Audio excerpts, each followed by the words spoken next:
কেউ কেউ নিজের বউকে নিয়ে টিকটক বানাচ্ছে, বউকে নিয়ে আসসালামু আলাইকুম বলো তো রাসূল সাল্লাল্লাহু আলাইহি সাল্লাম বউদের সঙ্গে কেমন ব্যবহার করতে।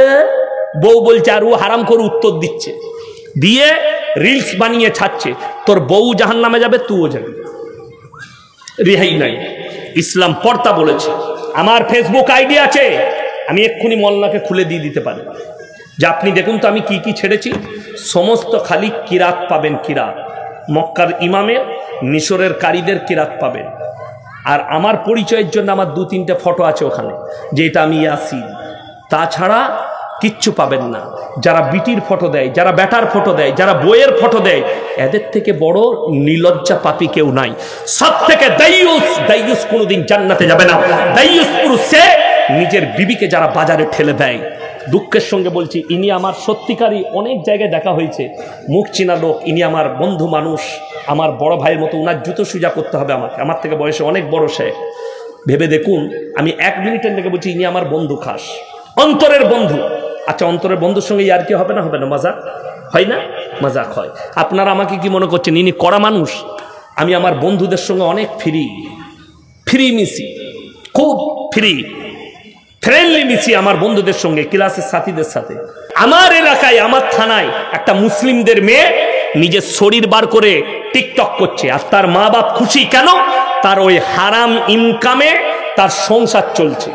আমি বললাম শোনো, আমি তো জীবনে দেখি নাই সেই মেয়েটাকে, আমি জানি না, তবে আমার এলাকার শুনলাম। তারপর আমার ড্রাইভারকে জিজ্ঞেস করলাম, এলাকার মানুষকে, বললে হ্যাঁ এরকম অমুক গ্রামে একটা মেয়ে আছে, সে তার ভাইয়ের সঙ্গে নাংটা টিকটক করে, একদম নোংরা, এবং কয়েকটা মেয়ের সঙ্গে, ছেলের সঙ্গে শুটিং করে, নোংরা ভিডিও বানিয়ে টিকটকে দেয়, টিকটক করে। আমি বললাম তার মা বাপ যেই হোক আর আমার এলাকার হোক, হারামটা হারাম, এবং তার মা বাপ শুধু, সেই মেয়েটা শুধু জাহান্নামে যাবে না, তার মা বাপও জাহান্নামে যাবে।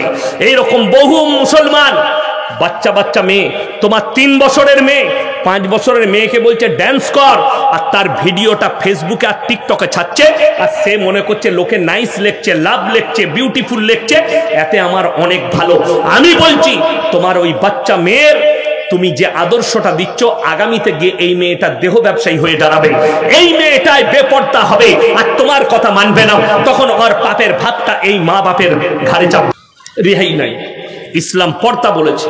আমার ফেসবুক আইডি আছে, আমি এক্ষুনি মল্লাকে খুলে দিয়ে দিতে পারি যে আপনি দেখুন তো আমি কি কি ছেড়েছি। সমস্ত খালি কিরাত পাবেন, কিরাত মক্কার ইমামের, মিশরের কারীদের কিরাত পাবেন। আর আমার পরিচয়ের জন্য আমার 2-3টে ফটো আছে ওখানে, যে এটা আমি ইয়াসিন। তাছাড়া কিচ্ছু পাবেন না। যারা বিটির ফটো দেয়, যারা ব্যাটার ফটো দেয়, যারা বইয়ের ফটো দেয়, এদের থেকে বড় নির্লজ্জা পাপী কেউ নাই। সব থেকে দাইয়ুস কোনোদিন জান্নাতে যাবে না। দাইয়ুস পুরুষ সে নিজের বিবিকে যারা বাজারে ঠেলে দেয়। দুঃখের সঙ্গে বলছি, ইনি আমার সত্যিকারই অনেক জায়গায় দেখা হয়েছে, মুখ চিনা লোক। ইনি আমার বন্ধু মানুষ, আমার বড় ভাইয়ের মতো। উনার জুতো সুজা করতে হবে আমাকে, আমার থেকে বয়সে অনেক বড় সে। ভেবে দেখুন, আমি 1 মিনিটের লেগে বলছি ইনি আমার বন্ধু, খাস অন্তরের বন্ধু। আচ্ছা, অন্তরের বন্ধুর সঙ্গে আর কি হবে না, হবে না? মজাক হয় না? মজাক হয়। আপনারা আমাকে কি মনে করছেন ইনি কড়া মানুষ? আমি আমার বন্ধুদের সঙ্গে অনেক ফ্রি মিশি, খুব ফ্রেন্ডলি মিশি আমার বন্ধুদের সঙ্গে, ক্লাসের সাথীদের সাথে। শুনিলেন, আমি যদি আমার বন্ধুকে বলি ভাই তোর বইয়ের ব্লাউজের সাইজ কত, সম্পর্ক থাকবে না ছিন্ন হবে? ইমানদারির সঙ্গে বলুন, ছিন্ন হবে? এরপর ভেবে দেখুন, আপনার বন্ধু খালি এতটুকু বলেছে তোর বইয়ের ব্লাউজের সাইজ কত, আপনি সম্পর্ক ছিন্ন করলেন। অথচ আপনার ওই বিবি কালিয়াচকে গিয়ে একটা পর পুরুষ কাপড়ের দোকানে বসে আছে, তাকে বলছে দাদা আমার একটা 36 সাইজের ব্লাউজ দাও, তখন তোকে লজ্জা লাগে না? কিছু বুঝাতে পারলাম? আমি গুদা বাংলায় বয়ান করছি। তোমার বন্ধু খালি মুখে বলেছে তোমাকে, তোমার বউকে বলে নাই, তোমার কাছে বলেছে, তোমার গায়ে লাগলো, বন্ধুত্ব ছিন্ন করলে। অথচ তোমার বিবি নিজে ডাইরেক্ট গিয়ে দোকানিকে মুখে বলছে আমার একটা 36 সাইজের ব্লাউজ দাও, একটা পর পুরুষ বসে আছে গিয়ে বলছে আমার একটা প্যান্টি দাও, তখন তোকে লজ্জা লাগে না? এই হচ্ছে দাইয়ুস পুরুষ, আর তোমাকে জাহান্নামে যেতে হবে। আপনি অনুসারী হয়েছেন বেঈমান আর কাফেরের, আর তারা এত সুযোগ নিয়েছে, ঘরে ঘরে হারাম জিনিস ঢুকিয়ে দিয়েছে। তা না হলে মুসলমান মহিলা কি করে নেল পালিশ লাগাতে পারে? কথাটা বুঝতে পারেননি? বিয়ে হোক যাই হোক, আপনি রুখতে পেরেছেন? মেয়েদের নেল পালিশ আজকে রুখতে পেরেছেন? নিজের বিটিকে, নিজের বিবিকে, নিজের বোনকে কেউ রুখতে পেরেছে আজকে মেলাতে যাওয়া? যে মেলা বসিয়েছে ছেলে মেয়ে এক কাছে হয়েছে। কালকের জলসায় আমি স্টেজে চাপছিলাম না, পালিয়ে আসছিলাম, ইটাহারে ছিলাম। এত বেয়াদবি, একটা লোক মজমাই নাই। আছে কোথায়? সব মেলাতে। আজকে তো আলহামদুলিল্লাহ আপনারা এতগুলো মানুষ বসেছে, এটা মালদা জেলার একটা খুশুসিয়াত। জলসায় এলে আমি এই এলাকায় দেখেছি অনেক শ্রোতা পাই, এটা আলহামদুলিল্লাহ, আল্লাহর কৃপা, এটা আল্লাহর দয়া।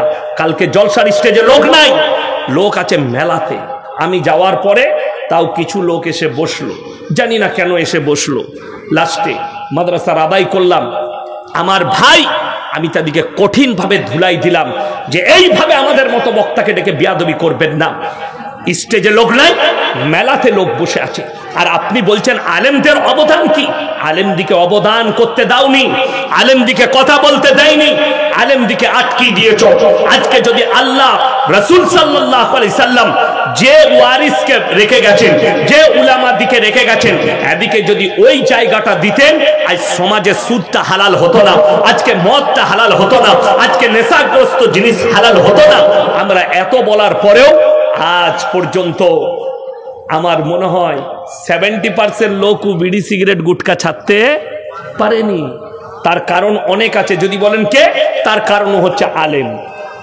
যদি বলেন কেমন করে, আমি 1 মাস আগে জলসায় যাচ্ছিলাম হরিশ্চন্দ্রপুরে, তো এক জায়গায় চাঁচল পেরিয়ে দাঁড়ালাম চায়ের দোকানে চা খাবো, রাস্তায় চা খাওয়া হয়নি, ড্রাইভারকে বললাম দাঁড় করাও। তো ঢোকার পরে একজন ভদ্র ছেলে, ইয়ং ছেলে, সে বললে হুজুর চায়ের পয়সা আমি দেবো। এমন দাও। তো চাটা খাওয়ার পরে সে কি বলছে জানেন? হুজুর একখান সিগারেট দেবো। আমি সিগারেট কি ভাই? দোষটা কিন্তু তার নয়। আমি বললাম বাবা এ তো হারাম জিনিস, আমাকে বলছো কেন? আমি আলেম মানুষ না, তুমি মজাক করছো? বলছে হুজুর আমি মজাক করিনি। বলে কেন? বলে আমাদের ইমাম সাহেব খায়। আমি বললাম তাহলে দোষ এই বাবুর নাই। কথাটা বুঝতে পারেননি? তখন আমি জিজ্ঞেস করলাম যে ইমাম সাহেব কি কি করে? বলে আমাদের ইমাম সাহেব ভালো তাবিজ দেয়। আমি তখন বুঝতে পারলাম ও জিলাপি হুজুর, তা না হলে তো সিগারেট খাবে না। কথাটা বুঝতে পেরেছেন? দোষ কার? ওই জন্য কোরআনে বললাম আমার মতো 100টা ইয়াসিন ধরা পড়বে কিয়ামতের দিনে, 100টা মৌলবি ধরা পড়বে। সমাজকে যারা প্রতারণা করেছে, ধোঁকা দিয়েছে, প্রবঞ্চনা করেছে, বিসমিল্লাহ। আর শুনে রেখে দেন, আগামীতে বলে যাচ্ছি, এ আমার বন্ধুগণ, যারা নামাজ পড়েন না হাত তুলে আজ থেকে বলুন তো 5 ওয়াক্তের নামাজি হব ইনশাআল্লাহ। এ হাত তুলেন, এ তাড়াতাড়ি হাত তুলেন, জোরে বলুন ইনশাআল্লাহ। রমজানুল মুবারকের মাস আসছে, নামাজ কেউ ছাড়বেন না। দেখছেন তো ভয়ে অনেক লোক হাত তুলছে না। আর এরা বলছে আলেমদের অবদান কি? এরা মনে করছে ইনশাআল্লাহ বলে দিলে সালা ফেরে পড়ে যাবি, রাখতেই হবে, তাই না? আরে ভাই ইনশাআল্লাহ বলুন। ইনশাআল্লাহ যদি বলেন, আর আলেমদের যদি অবদান শুনেলেন, আলেমদিকে যদি ওই জায়গাটা দেন যে জায়গা আমার রসুল দিয়েছে, যে জায়গা আল্লাহ দিয়েছে, আমাকে ইয়াসিনকে বক্তব্য দিবার প্রয়োজন পড়বে না। এই আলেমরা বক্তব্য দিলেই যথেষ্ট, তোমার মসজিদের ইমাম মেম্বারে যথেষ্ট। তোমার আজকে দুঃখটা কোথায় জানেন? এই ইমামকে আপনি 7,000 বেতন দিচ্ছেন, ইয়াসিন সাহেব বলেছে 20,000 অ্যাকাউন্টে ভরে দাও, আপনি আগে ভরে দিয়েছেন। আজকের এই জলসায় 5খানা বক্তা, ঠিক বললাম না ভুল বললাম? ফজর পর্যন্ত জলসা হবে। সভাপতি সাহেব এত টাকা খরচ, এত টাকা বাজেট আপনি দিতে পেরেছেন, কিন্তু দুঃখ লাগে একটা ইমাম দাঁড়িয়ে মেম্বারে বলে আমি 1 বছর হয়ে গেল, দাদা আপনারা চিন্তা করবেন আমার 1,000 টাকা বেতন বাড়ালে ভালো। তখন বলবে আমরা মিটিং করে দেখব।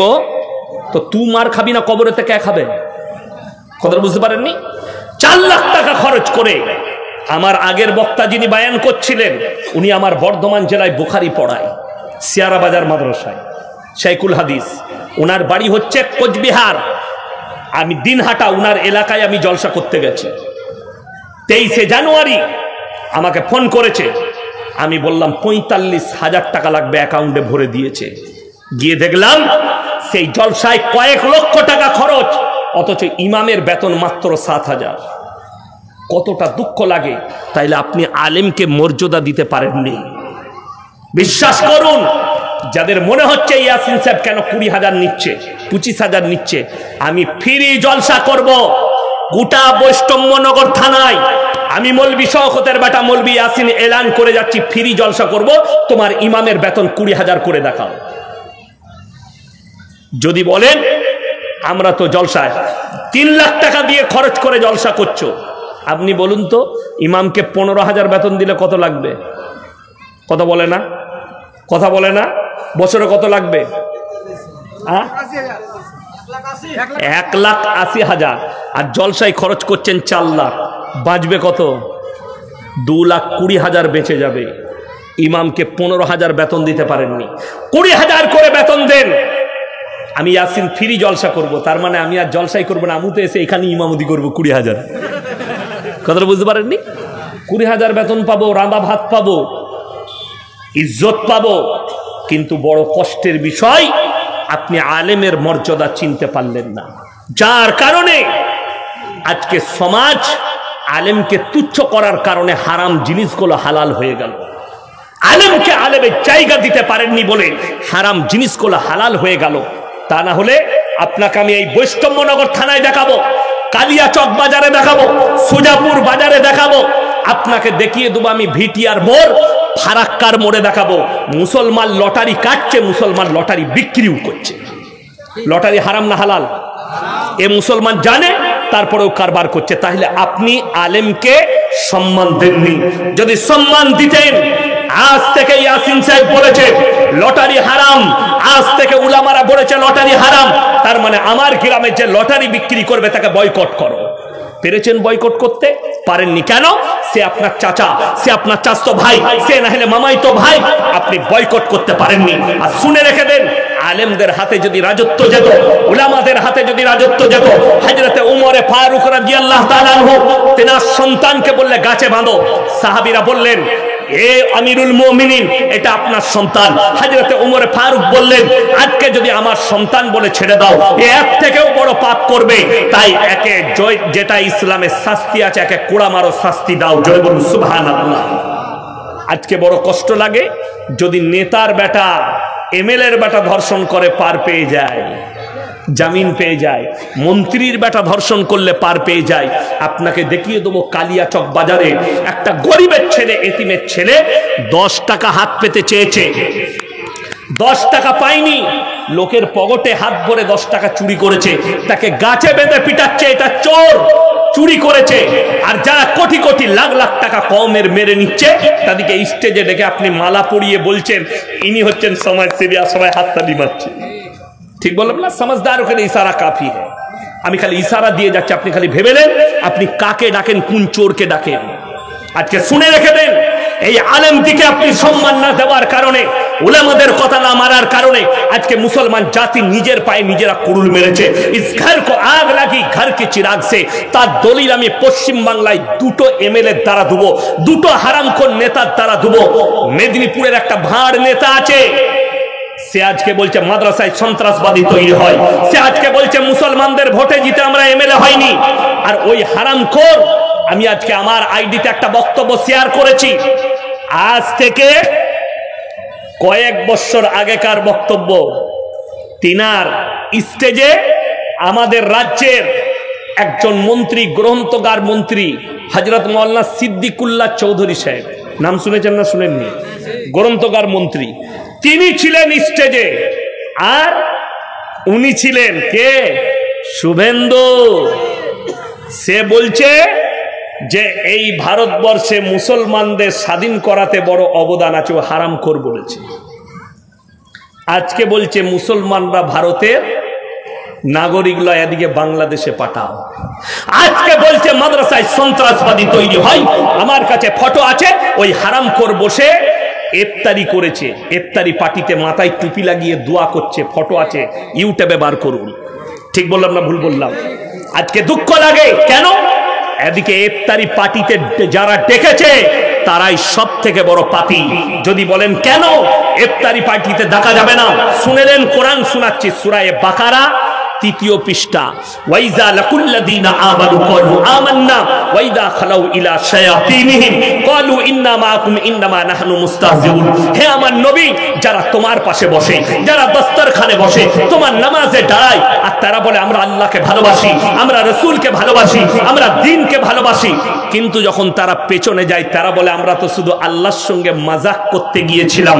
আমার আল্লাহ উত্তর দিলেন, আল্লাহু ইস্তাহজিউ বিহিম ওয়া ইয়ামুদ্দুহুম ফি তুগয়ানিহিম ইয়ামাহুন। হে আমার নবী, বলে দাও তারা আমার সঙ্গে মজাক করেনি, আমি আল্লাহ তাদের সঙ্গে মজাক করেছি, তাদেরকে ঈমান দান করিনি। জোরে বলুন সুবহানাল্লাহ। আমি আল্লাহ তাদেরকে ঈমান দান করিনি। এই নেতা হচ্ছে ওই দলের, মুর্শিদাবাদের একজন নেতা। আমি ছিলাম সেই জলসার বেলডাঙ্গার মাটিতে, স্টেজে এসে মাদ্রাসার জলসা, আমি ইয়াসিন প্রধান বক্তা, সে মাদ্রাসা আজও আছে। তিনি এলেন, আমি বায়ান করব, আমার আগে মাইকটা নিয়ে তিনি বায়ান করছেন, আমি পেছনে বসে আছি। তিনি বললেন, ইসলাম শান্তির ধর্ম, ইসলাম সবর শিখিয়েছে, ধৈর্য ধারণ করা শিখিয়েছে। হে ঈমানদার ব্যক্তিরা, ইয়া আইয়ুহাল্লাযীনা আমানুস্তাঈনু বিস-সাবরি ওয়াস-সালাহ ইন্নাল্লাহা মা'আস-সাবিরিন, তোমরা সবর করো, ধৈর্য ধারণ করো, আল্লাহ তোমাদের সঙ্গে আছে। তো মুসলমানরা দেশের এরা সবর করে, ধৈর্য ধারণ করে, আর ইসলাম শান্তির ধর্ম। তাই এই মাদ্রাসা বানানোর জন্য আমি অমুক 10 লক্ষ টাকার চেক দিয়ে যাচ্ছি। ওই হারামখোর নেতা এখন বলছে মাদ্রাসায় সন্ত্রাসবাদ তৈরি হয়। তাকে বলতে চাই, এই হারামখোরকে অ্যারেস্ট করা দরকার, যেহেতু এই সন্ত্রাসবাদী তৈরি করার জন্য 10 লক্ষ টাকা দান করেছে। আমার কাছে প্রুফ আছে, প্রুফ আছে আমার কাছে। এরপর বুঝে নেন, যদি আমাদের কথা শুনতেন। আজকে বলে দিই, মালদা মুর্শিদাবাদ থেকে শুরু করে দিনাজপুরে বহু জায়গায় এরকম হারামখোর নেতাদিকে নিয়ে আসছে, আর আমাদের মতো মৌলবীকে বস করি। আমি কাটিহারে এক জায়গায় গেলাম, কয়েকটা নেতা মৌলবীকে বস করিয়ে নেতাদিকে দিয়ে বক্তব্য দিয়া করেছে। হারাম। কোরআন হাদিসের স্টেজে যার কোনো আইন নেই, যার কোনো জ্ঞান নেই, আর আমাদের মতো মৌলবীকে অসম্মান করে আমাদেরকে মাইক কেড়ে নিয়ে তাদের হাতে মাইক তুলে দিচ্ছে। এইটাই হচ্ছে আলেমদের অবদান। এইখানে আলেমদিকে আপনারা ছোট করেছেন না। এই জলসার স্টেজে আমার বর্ধমান জেলায় এতগুলো জলসা হয়, একটা জলসার প্রুফ দিতে পারবেন না যে কোনো নেতা এসে বক্তব্য দিয়েছে। নেতা নেতার জায়গায়, তারা রাজনীতি করবে ঠিক আছে, তারা কওমের ভালাই করবে ঠিক আছে, কিন্তু যখন কোরআন হাদিসের মজমা হবে, মাদ্রাসার জলসা হোক, মসজিদের জলসা হোক, ইসলামিক কোন লেকচার হোক, আলেম যদি না হয়, তার কাছে দিন যদি না হয়, না থাকে, তাকে মোটেই স্টেজে চাপতে দিয়ে তার কাছ থেকে দিন নিও না। আলেমরা ছোট হবে, আলেমদের বদনাম হবে। তারা যদি ভুল বলে চলে যায় আর আলেম যদি প্রতিবাদ না করতে পারে, কিয়ামতের দিনে ওই মৌলবীকে আল্লাহ পাকড়াও করবে। আজ থেকে 10 বছর আগেকার খবর, তখন কিন্তু এত ইউটিউব ছিল না। 10-12 বছর আগে আমি ইয়াসিন, আজকে 5 বছর এই মোবাইলে ভাইরাল নয়, আমি 18 বছর জলসার ময়দানে আছি। আমি অনেক দিন আগে দিনাজপুর, মালদা, আমি বাসে ট্রেনে জলসা করেছি, মুর্শিদাবাদে। এই তো 5 বছর লোক আমাকে মোবাইল আসার পরে চিনলো, 5-10 বছর। তার আগে আমাকে কেউ চিনত না। আমি 18 বছর জলসা করেছি। আমার বন্ধুগণ, জেলাটার নাম মুর্শিদাবাদ, লালবাগ। ওখানে একটা গ্রামে জলসা করতে গেছি। একজন ডাক্তার বাবু এলেন, তিনি বক্তব্য দিবেন। তিনি স্টেজে চেপে কি বক্তব্য দিচ্ছে জানেন? যে ভাই মুসলমানরা শোনো, মায়ের পেটে কি বাচ্চা আছে এটা কেউ জানুক আর না জানুক, বাপ জানতে পারবে। নাউজবিল্লাহ বলেন। কি দেখে? সে একটা তাদের ডাক্তারি পদ্ধতির একটা সূত্র বললেন। দ্বিতীয় নম্বর, কোরআনে আছে জালিকাল কিতাবু লা রাইবা ফি। ওই কিতাব, কি বুঝলেন? ওই কিতাব, এই ওই শব্দ ও কি বললে জানেন? বললে এই কোরআনটা সেই কোরআন নয়, এই কোরআনটা সেই কোরআন নয়, সেই কোরআনটা লেহে মাহফুজে আছে, এই কোরআনটা আলাদা। এই যে ভুলটা বলল, সব মানুষ শুনছে, সবাই সুবহানাল্লাহ বলছে। ডাক্তারবাবু দারুণ বক্তব্য দিলেন, ইসলাম শিখাচ্ছেন। আমি স্টেজে গেলাম, আমি বললাম আপনি যাবেন না, আপনি বসুন আর নোট করুন, আমি কোরআনের দলিল দেব। সে তখন বসে গেল। আমি বললাম তাফসিরে বাইজাবির মধ্যে আছে ওই শব্দ, মানে উ, আমরা বলি না। দেখেন, আমি চলে এসছি, শেখ যদি, জি না, শেখ যদি উর্দুতে বলেন যে भाई आप लोग जिसके लिए इंतजार कर रहे हैं वो हजरत आ चुके हैं। बोले ना उर्दूते ও হযরত, ও মানে দূরে, কিন্তু সম্মান অর্থে আমি স্টেজে বসে আছি, সম্মানের জন্য ব্যবহার হবে ওই। উর্দুতে, আরবিতে আল্লাহ তাআলা ওই ব্যবহার করেছেন, ওই কোরআন। এই কোরআনের জন্য সম্মান অর্থে এই শব্দ ব্যবহার হয়েছে, এটা তাফসীরের মধ্যে পাবেন। আপনি বাংলা মানে কোরআনে পাবেন না। সে কি করেছে? বাংলা মানে কোরআন এসে নিজের ব্রেনের দ্বারা তাফসীর করে চলে যাচ্ছে, আর মানুষ ওটাই মনে করেছে। আমি গেলাম, আপনি বসবেন, আমি বললাম তাফসীর খুলে দেখে নেবেন, তাকে বলে দিলাম, সে স্টেজ থেকে নেমে শুনেলেন মূর্খ কাকে বলে। সে আর খানা খায়নি, সে আর ওখানে বলেছে আমি আর কোনোদিন আসবো না। আমি যখন স্টেজ থেকে নামলাম, কমিটির কয়েকটা ছেলে আমাকে এসে কি বলল জানেন? হুজুর আপনি এরকম বললেন। উনি রাগ করে চলে গেল। আমি বললাম, বলে ওকে পার্সোনাল বলতে পারতেন। আমি কথাটা পার্সোনাল বলেছে না সমাজের সামনে বলেছে? বলছে সমাজের সামনে। আপনারা একটা কথা শুনে যান, কেউ যদি জনসমাজের সামনে কোনো ভুল বক্তব্য দেয়, সেটা জনসমাজের সামনেই বলতে হবে, যেহেতু মানুষের ভুলটা ভেঙে যায়। কথাটা বুঝতে পারেননি? আর যদি ভেতরে বলি তাকে কামরাই গিয়ে, তো সে নিজের ভুলটা তো শুধরালো, এতগুলো মানুষ ভুলটাকে ঠিক বলে নিল, ভেবে নিল, এটা কি করে শুধরাবে? কথাটা বুঝতে পেরেছেন না পারেননি? ওই জন্যে আমার ভাই, আমি তাদেরকে বুঝালাম, তোমরা ইসলাম বুঝোনি, তোমরা আলেম চিনতে পারোনি, তোমরা এই সমস্ত বাদ্দিন নেতাদিকে স্টেজে চাপিয়ে ইসলামকে শেষ করছো, ইসলামের বুনিয়াদকে শেষ করছো, আলেম দিকে সম্মান না দিয়ে।